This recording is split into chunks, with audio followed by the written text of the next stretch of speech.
Bom, boa tarde. Vamos começar, então, a sessão da tarde do nosso Encontro Ideia 2015. Na manhã, para quem não esteve aqui, para quem esteve, repito, houve apresentações sobre os sistemas de vigilância,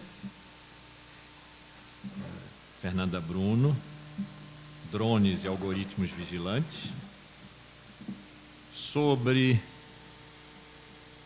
nós humanos nos transformando numa força, numa hiperforça planetária, globalizada, a geopolítica do antropoceno, Luiz Alberto Oliveira.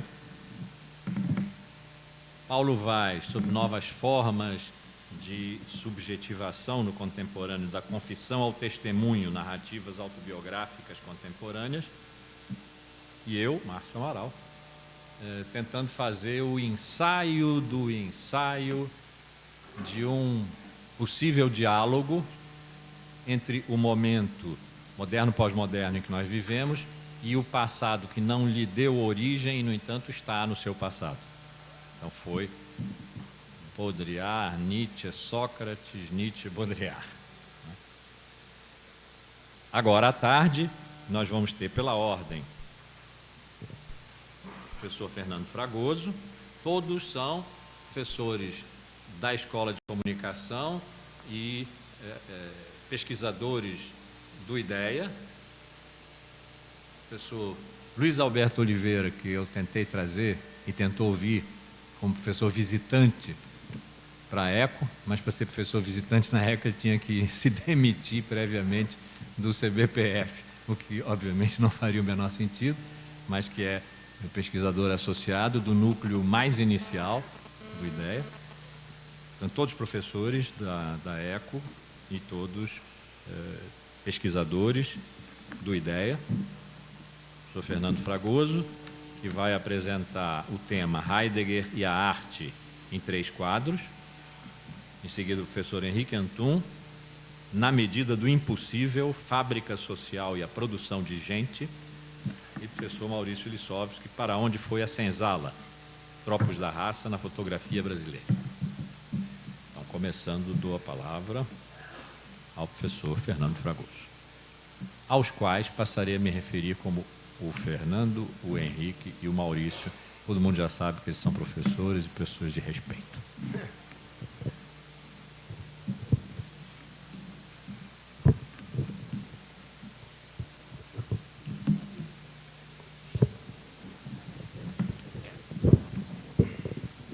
Bom, boa tarde, obrigado, Márcio. E a gente tem um enorme prazer em reencontrar os amigos, né? Cada um de nós tem um pouco rumos diferentes, mas sempre tendo algo em comum. E sem dúvida nenhuma, acho que o Luiz Alberto brincou bem, esse algo em comum, sem dúvida nenhuma, passa por um fundamento essencial que se chama Márcio Tavares do Amaral. Então, o meu trabalho, né, o que eu vou apresentar aqui para vocês, é fruto de pesquisas dos últimos anos. Eu não sou professor, eu sou professor da ECO, né, na graduação dou aula na ECO, na pós-graduação dou aula na filosofia, no programa de pós-graduação em filosofia. E lá eu me dedico basicamente já há algum tempo, quer dizer, já me dedico a isso há bastante tempo, a trabalhar Heidegger, Derrida, Gadamer, enfim, essa tradição da fenomenologia, da desconstrução e da hermenêutica. E de um tempo para cá eu comecei a trabalhar mais especificamente a questão da arte nesses autores, né? Em Heidegger particularmente, eu comecei a me interessar pela discussão da imagem, né? E a partir de Heidegger também me interessei, comecei a me interessar pela questão da imagem em Gadamer e em Derrida, né? E devo entrar em algum momento numa discussão com Rancière. Esse trabalho aqui é fruto já de alguns poucos anos, né, de discussão, basicamente a partir de um certo incômodo em relação à conferência Origem da Obra de Arte, e da passagem referente ao quadro do Van Gogh, né, que tem uma bibliografia já bastante grande, vários comentadores. Já escrevi alguns pequenos textos sobre isso, alguns ensaios, algumas reflexões. E aqui, de certo modo, hoje, que eu vou fazer para vocês, é uma apresentação que eu diria bastante positiva, né? Eu não vou fazer nenhuma crítica, não vou fazer nenhuma análise, né, crítica mesmo da posição heideggeriana, dos argumentos dele, porque eu acho que são três modos de pensar a arte bastante marcantes no pensamento dele, que são bastante marcantes para pensar a arte em geral, se a gente quiser. Não precisa ter a matriz heideggeriana, talvez, para pensar, talvez em alguns elementos. Então, nesse sentido, o texto vai ser bastante uma espécie de reconstrução e uma argumentação também, porque fundamentalmente eu defendo que há, no mínimo, né, mas pelo menos com certeza para mim, 3 conceitos de arte em Heidegger, quando em geral se falam em 2. Né, e o texto, de certo modo, esclarece essa posição. Então, eu vou lendo e eventualmente comentando um outro elemento. Heidegger e a arte em 3 quadros. O objetivo da presente exposição é de apresentar em linhas gerais e a partir de 3 quadros, 3 pinturas, o que considero serem os 3 conceitos de arte elaborados por Heidegger ao longo de sua trajetória de pensamento.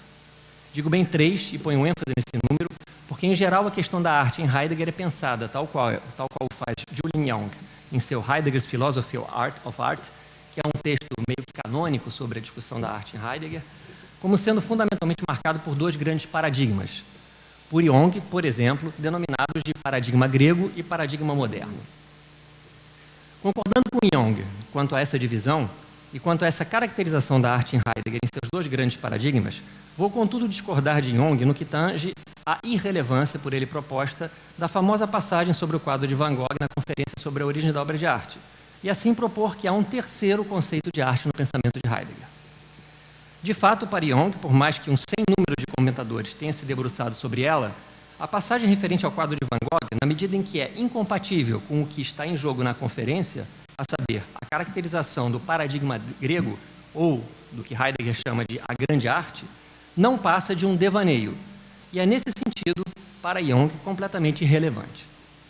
Ora, o que defendo é que é justamente essa incompatibilidade entre a análise do quadro de Van Gogh com o que se segue na Conferência sobre a Grande Arte, que a passagem do quadro de Van Gogh ganha sua relevância e merece ser mais detidamente analisada nas suas diferenças fundamentais com a descrição da grande arte. Nada irrelevante, portanto, para mim, o que a passagem parece revelar é que, e é o que tenho defendido em alguns artigos recentes, na reflexão de Heidegger daquele momento, por mais que o paradigma grego fosse pregnante e mesmo, poderíamos dizer, impressionantemente avassalador, ele não esgotava de todo o pensamento possível sobre a arte, fora dos moldes da estética, dos circuitos dos conheceurs e da mercantilização. Sua presença no texto atende, a meu ver, a uma compreensão que Heidegger também teria da obra de arte naquele momento, mas que ele, Heidegger, não teria plenamente desenvolvido, ou mesmo dele sequer plenamente dado conta. Não trarei aqui a argumentação completa para embasar minha posição. Para os propósitos dessa apresentação, tratarei de apresentar, a partir de 3 quadros, o que me parece estar em jogo no pensamento de Heidegger. Eu deveria dizer, na verdade, vocês vão ver por que mais adiante, a partir de 3 pinturas. Né? O que me parece estar em jogo no pensamento de Heidegger em seus vários momentos e posições no que tange à arte e à imagem. E farei isso a partir dessas 3 pinturas, a saber, o quadro dos sapatos de Van Gogh, passa para mim? Isso. Que não tem título, Van Gogh não deu título, a pintura de Rafael denominada Madonna Sistina e o quadro de Klee denominado Santa através de uma janela. A cada uma dessas pinturas, ou a cada uma das leituras que delas faz Heidegger, corresponde um conceito de arte no seu pensamento. Ao primeiro, denominei de paradigma fenomenológico transcendental. Ao segundo, acompanhando Jung, de paradigma grego, ou paradigma histórico instaurador. E ao terceiro, também na linha proposta por Jung, de paradigma moderno. Então vamos ao primeiro. Isso. Paradigma fenomenológico transcendental. Em uma das raras passagens escritas antes dos anos 30, na qual Heidegger qualifica conceitualmente a poesia, a saber, a análise de um trecho dos cadernos de Malte Lauritzbrigge, de Rilke, no curso sobre os problemas fundamentais da fenomenologia de 1927, Heidegger diz, cito, A poesia, composição, a palavra alemã é Dichtung, não é nada mais do que o trazer a palavra, ou seja, o desencobrimento da existência como ser no mundo. Pelo dito, o mundo se torna, para aqueles que até então estavam cegos diante dele, pela primeira vez visível. Fim de citação. Cita então Heidegger esse longo trecho dos Cadernos, no qual Rilke descreve liricamente uma parede que sobrou de um conjunto de casas demolidas, com todas as evocações do que ali deve ter ocorrido como vida corrente, rastros e restos deixados e acumulados ao longo do tempo. A partir dessa citação, Heidegger acrescenta: note-se como, a partir das coisas, o mundo, ou seja, o ser no mundo, que Rilke chama de vida, salta tão elementarmente em nossa direção. O que aqui Rilke, com suas frases, retira da parede exposta, não foi atribuída à parede, mas, pelo contrário, a descrição apenas é possível como uma interpretação e uma elucidação do que realmente, Heidegger põe realmente entre aspas, está na parede. O poeta não apenas é capaz de ver esse mundo original, mesmo que não refletido e de modo algum teoreticamente descoberto, mas compreende o conceito filosófico de vida que nós, Heidegger, formulamos com a ajuda do conceito de existência como ser no mundo. Fim de citação. A passagem para o entendimento da questão Van Gogh na conferência é, a meu ver, marcante em mais de um sentido. Pela definição da poesia, Dichtung, como um desencobrimento não temático. Pelo caráter de salto originário que marca esse desencobrimento. E aí a associação conceitual entre salto e origem na palavra Ursprung, que é justamente origem em alemão, né? Salto originário, origem. Então, pelo caráter de salto originário que marca esse desencobrimento. Pelo fato de o desencobrimento, nesse caso, ser desencobrimento da existência como ser no mundo. E pelo fato de que aquele que vê originariamente o mundo, que é desde sempre revelado com sua existência, ajuda a trazer a palavra e assim o torna expressamente visível para os outros. A poesia desencobre assim, mesmo que não teoreticamente, o que Heidegger está justamente tentando elaborar e explicitar nesse e outros cursos daquele período, a saber, a questão sobre o sentido do ser, que encontra nas estruturas existenciais de ser e tempo, e notadamente no conceito de ser no mundo, seu núcleo de partida central. A poesia teria, assim, a capacidade de fazer ver o ser no mundo enquanto tal, propiciando o que chamo de abertura fenomenológico-transcendental como conhecimento, mesmo que não temático, das condições de possibilidade da existência e, notadamente, do conceito central de ser no mundo. Ora, o que faz, fundamentalmente, o quadro de Van Gogh segundo a conferência? É a conferência de 1935-36.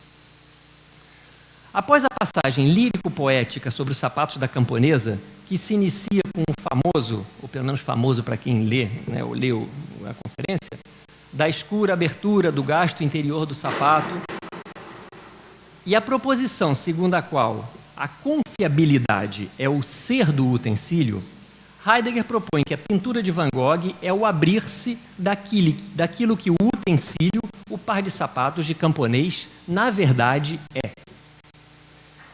Note-se que essa abertura daquilo que o utensílio, na verdade, é, ou que nessa abertura, o que se abriu como pano de fundo essencial foram os conceitos de terra e de mundo. Nos termos de Heidegger, nesse trecho, à terra pertence esse utensílio, e no mundo da camponesa ele é abrigado. Assim como na passagem sobre o texto de Rilke, no caso do quadro, o que se abre é também da ordem de um conhecimento, mesmo que não temático, de estruturas essenciais da existencialidade. Utensílio, mundo, mundanidade, em 1936, terra, que é um conceito inexistente nos anos 20. O quadro abre a verdade do utensílio em sua utensiliaridade, o caráter de utensílio do utensílio. E assim revela o mundo e o ser no mundo enquanto tais. Ele abriria justamente a possibilidade de uma visada transcendental, que permitiria ver as estruturas e condições de possibilidade da existência enquanto tais. Chama a atenção para o fato de que, logo antes dessa descrição lírico-poética do mundo da camponesa, aquela que se inicia com o da escura abertura, e que é, a meu ver, o ponto de inflexão central da conferência, Heidegger aponta para 3 modos em que, possivelmente, o caráter de utensílio do utensílio poderia ser, no caso do sapato da camponesa, aberto. A observação da lida cotidiana da camponesa no campo, a presentificação, em geral, de um par de sapatos e, por fim, o olhar para meros sapatos parados, fora de uso, no quadro. Se esses 2 últimos modos são, a princípio, descartados por Heidegger, é apenas para, logo em seguida, e a partir de um já consagrado e todavia, é um estilo retórico que o Heidegger usa bastante, né? Ele faz várias afirmações que te levam a acompanhá-lo e a confirmar aquilo que ele está afirmando, para logo depois ele entrar com e todavia, e ele vai dizer exatamente o contrário.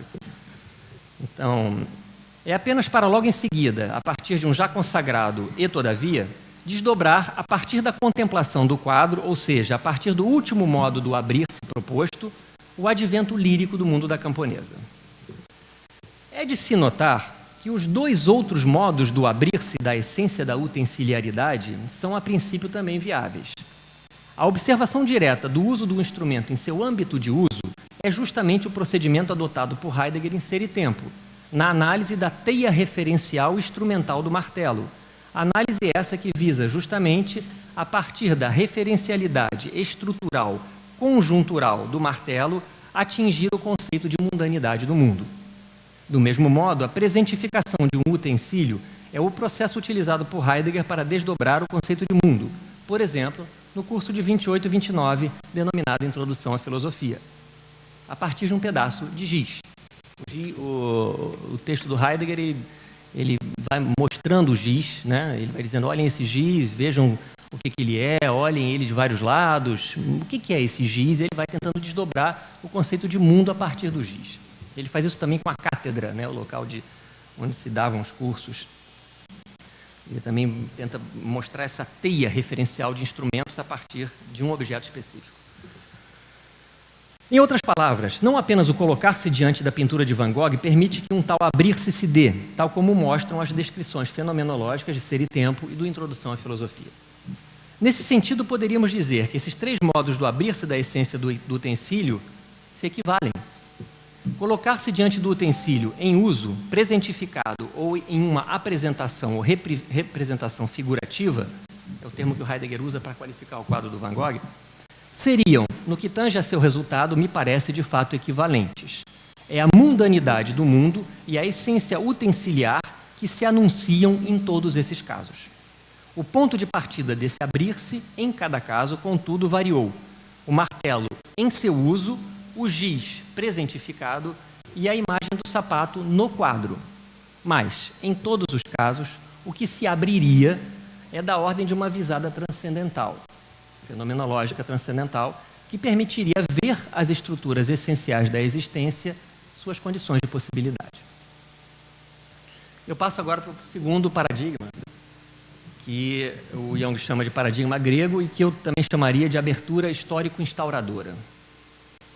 Em A Origem da Obra de Arte, após essa passagem referente ao quadro de Van Gogh, Heidegger se volta para o questionamento da efetividade da obra de arte a partir da análise do acontecer do que ele denomina grande arte. E que, a princípio, apesar da análise do quadro de Van Gogh, seria exclusivamente o que estaria em jogo na conferência.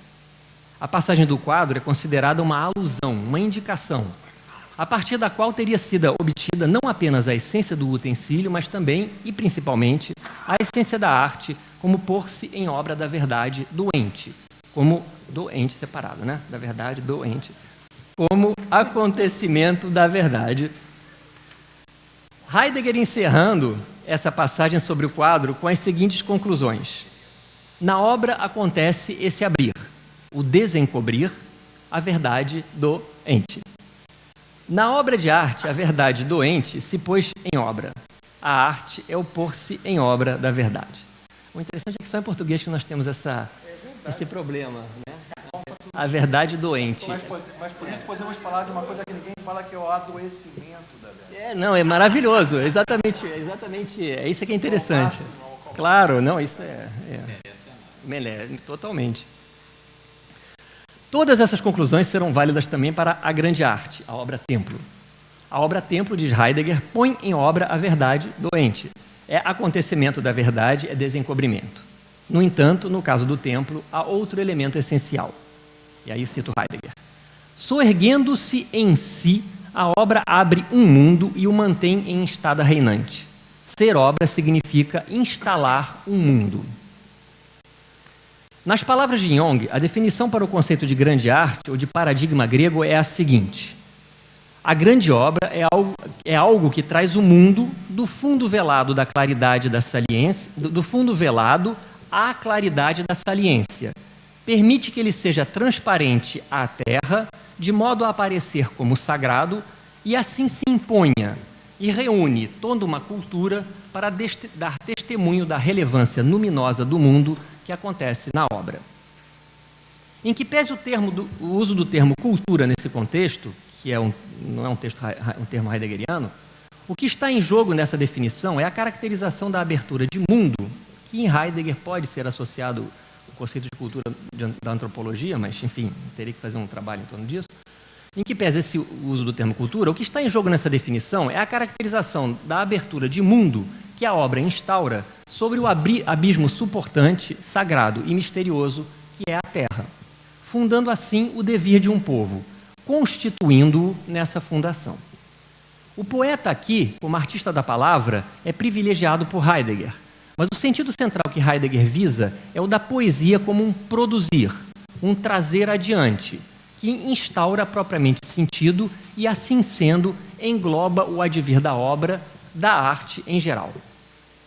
O poeta ou artista é, assim, esse fundador, que de algum modo corresponde à comunidade que se funda na obra.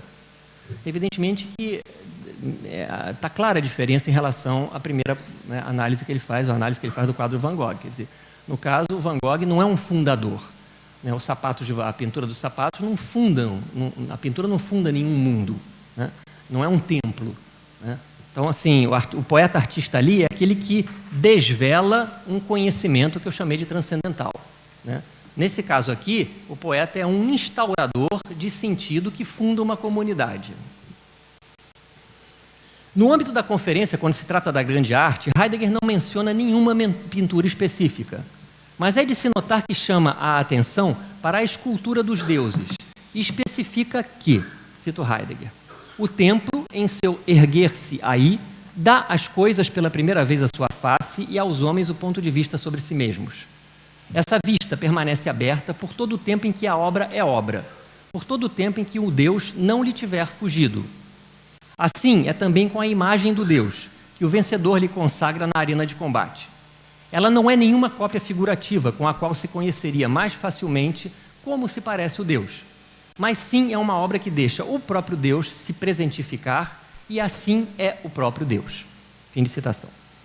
No caso específico da pintura, é apenas em uma análise mais tardia, realizada nos anos 60, sobre o quadro de Rafael, Madonna Sistina, que Heidegger busca elaborar a instauração veritativa da arte por meio da pintura. Num pequeno texto destinado a ser um pós-fácil à monografia de uma aluna, Heidegger deixa claro que a polêmica em torno do quadro, que gira em torno de sua provável localização original entre duas janelas da igreja de São Sisto, não atinge o cerne do acontecimento que na obra se daria. Porque para Heidegger, o que a imagem abre é justamente a possibilidade de se falar em janela ou em quadro. Em outras palavras, a imagem é o lugar, né? Aí é um conceito, é o lugar de abertura de um mundo, no qual janela e quadro podem se dar. Mundo esse que, na imagem e pela imagem, se instaura. Diz Heidegger. A imagem é anterior à distinção entre janela pintada e quadro. A distinção, no caso único da Madonna Sistina, não é simplesmente categórica, ela é historial. Janela pintada e quadro são aqui imagem de modos distintos. Mas talvez a Madonna Sistina não tenha sido inicialmente uma janela pintada. Ela era, e isso quer dizer, ela permanece uma imagem em sua essência. Uma imagem essência, Bildwesen em alemão, uma imagem essencial, de um gênero único. Fim de citação. Gênero único porque determinante de um mundo, ontológica e historialmente. Ontológica e historialmente marcada por esse caráter fundacional, dando às coisas e aos homens o seu sentido, constituindo assim realidade, realidade na qual advém justamente a possibilidade de se falar em janela ou quadro. Como salienta Saramago, aqui a imagem é o aparecer mesmo do lugar, ou nas palavras de Heidegger, a imagem é o aparecer do jogo espaço-tempo. Como vocês sabem, a palavra alemã para imagem é a mesma para quadro, ou mesmo para figura. Bild remete também à forma. Bildung é formação. E Standbild é imagem de pé, estátua. E é nesse sentido que as estátuas de deuses não são pensadas como cópias, mas como imagens originais. Quando Heidegger pensa, portanto, a questão da imagem, o que está em jogo é justamente a ênfase no caráter, por assim dizer, formativo, conformativo, mas num sentido ontológico e essencial. A imagem da Madonna Sistina não é, nesse caso, não é assim para Heidegger, uma cópia ou reprodução da verdadeira Madonna. Ela é essencialmente conformadora de um mundo, de uma proveniência, na qual o homem-deus se instaura como abertura destinal. Num texto da mesma época, Heidegger propõe que formar, bilden, provém do verbo pilon, em antigo alto-alemão, que significa impelir, empurrar adiante. Formar é trazer adiante desde, hervorbringen, a saber, adiante no desoculto e manifesto, desde o oculto e o auto-ocultante. O trazido adiante nesse sentido, ou seja, o formado, é a configuração, Gebilde. Na medida em que aparece e com ele brilha, oferece um aspecto e é, como configuração, figura originária. A figura, Bild, pertence originariamente, como configuração, ao trazer adiante, e não o contrário. Fim de citação. Evidentemente, aqui eu tive que recorrer a várias palavras, né, do português, mas ele está falando o tempo todo de Bild. Bild, Bild, Bild, Bild, Bild, né, Gebilde, etc. e tal. A imagem ou figura originária não é cópia de nada, ela é instauradora e irrompe instaurando sentido, espaço, configuração. Em uma palavra, mundo. Por isso, pensar a pintura de Rafael como um quadro só é possível porque o mundo que ela, pintura, instaurava, não é mais. Como quadro, a Madonna Sistina pode ser admirada pelos seus traços, cores e estilo, mas o mundo que ela instaurava ruiu. O que nos encaminha para o terceiro conceito de arte em Heidegger, que denomina, segundo Jung, de paradigma moderno. A rigor, para Heidegger, não foi apenas o mundo que aquela imagem instaurava que ruiu, mas a própria capacidade da arte conformar, instaurar, dar sentido e abrir mundo. Nossa época, marcada pela destituição, pela noite ou pelo inverno, é caracterizada pela fuga dos deuses, tal qual propõe o início de Para que Poetas, de 1946, no qual Heidegger afirma que não há mais Deus que reúna homens e coisas em si, visível e inequivocamente, e por meio de tal reunião disponha da história e da morada do homem nela. O esplendor divino tendo se extinguido da história do mundo, ou na história do mundo. São termos do Hölderlin, basicamente, que Heidegger, né, toma e caracteriza para pensar a nossa época. Que Hölderlin também está falando da modernidade, da sua época, evidentemente, no século XIX. Certamente o retorno do que Hölderlin chama de festival é o que poderia resgatar o mundo de sua destituição. O festival como o pleno cumprimento do paradigma grego, no qual o mundo se instaura em seu esplendor sagrado e radiante e reúne a comunidade em torno desse maravilhamento, não é, contudo, passível de ser instaurado pelos poetas contemporâneos, dado que esses não têm mais, propõe Heidegger, nomes sagrados. O poeta da modernidade não tem mais linguagem para fundar o festival. O poeta aqui remetendo, sem dúvida, ao artista da palavra, mas também a esse conformador em geral, esse produtor poético que faz vir adiante ao aberto o que antes estava oculto. Na medida em que, para o homem moderno, nada se apresenta como sagrado, a modernidade não abre espaço, como é dito num texto chamado Arte e Técnica, para a arte. Nossa tarefa seria, então, propõe Jung, seguindo Heidegger, a oposta dos gregos, que teriam buscado, nos termos do curso que o Heidegger dá sobre Nietzsche em 1937, se não me engano, que teriam buscado, eles gregos, nos termos desse curso, articular a sua própria posição no seio dos entes que teriam se instaurado ao instaurar seu mundo pela arte. Como diz Heidegger no curso sobre o Ister, o enigma como enigma, e deixar que o sagrado fale por intermédio de suas palavras como acontecimento do sagrado. Como propõe Jung, isso significa que a arte que aqui se busca qualificar não deve ser uma arte metafísica. Seja esse conceito entendido heideggerianamente como ontoteologia, seja ele entendido tradicionalmente como um além.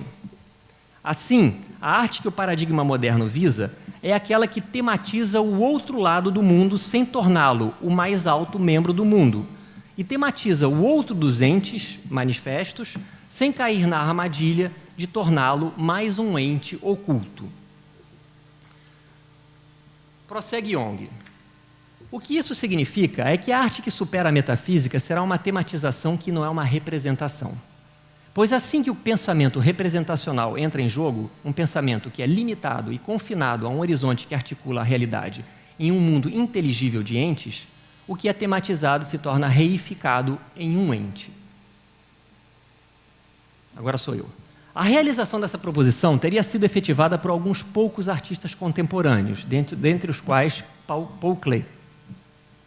O quadro que aqui apresento para vocês, Santa através de uma janela, foi objeto de rápidas análises de Heidegger, que juntou anotações suas com frases de Klee, num esboço de reflexão sobre sua pintura. A posição não foi plenamente desdobrada, não apenas por Heidegger ter falecido, mas porque, ao que parece, ele mesmo não tinha claro que a pintura de Klee poderia de fato trazer ao seu pensamento. O fato é que, tal qual Cézanne, mas em maior medida Klee inauguraria na arte algo de radicalmente inusitado e, para ele, Heidegger, ainda não totalmente apreensível. Trata-se agora não de repetir o visível, mas de tornar visível.